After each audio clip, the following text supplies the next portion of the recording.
Welcome to the shop.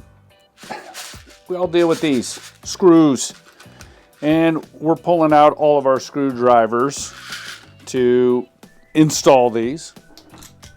I use these a lot. These guys are great.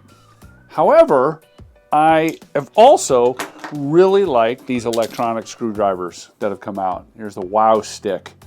Don't know who makes a Wow Stick other than a Wow Stick. And it's a nice system, but it just didn't have the power. Let's see.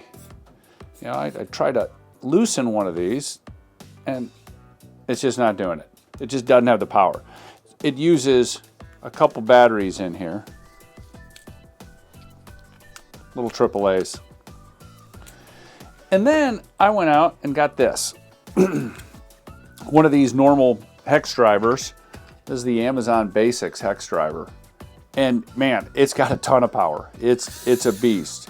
However, I found it almost had too much power. Here's the thing, it uses these 1/4-inch hex drives, but you can get this little cool thing, and that slides in as a 1/4-inch hex drive and then takes advantage of these small bits that I had on my Wow Stick. And now I have it for that.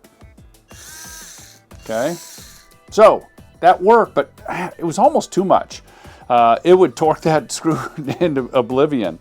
And then I found this Fanttik NEX E1 Max. Very cool name, I guess. I don't know.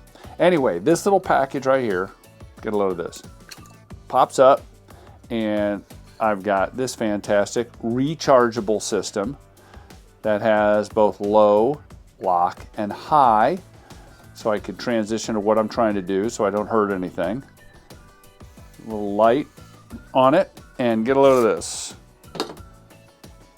You've got these cool bit container holder thingies, and the neat thing about it is they're magnetic.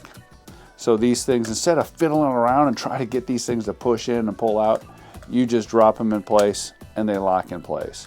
And the other thing I really like about this is that this thing has significantly more power than that Wow Stick. And that thing was torqued down pretty darn hard, and this thing will do it. And then we'll punch it down. And then if you're like, hey, I need to do it a little bit more, you can lock it basically onto lock and then tighten it by hand if you want. Anyway, I just thought that this Fanttik system was very handy, helpful to have in the shop. Wanted to share it with you. If you have any questions, leave a comment. There's a Amazon link below for all three of these things, except the Wow Stick. I think it's pretty old, and frankly, I don't use it anymore. But the Amazon one's pretty cool too, and there'll be a link in the description for that as well. So anyway, hope you like the videos, these shop tips. Have a good one. See ya.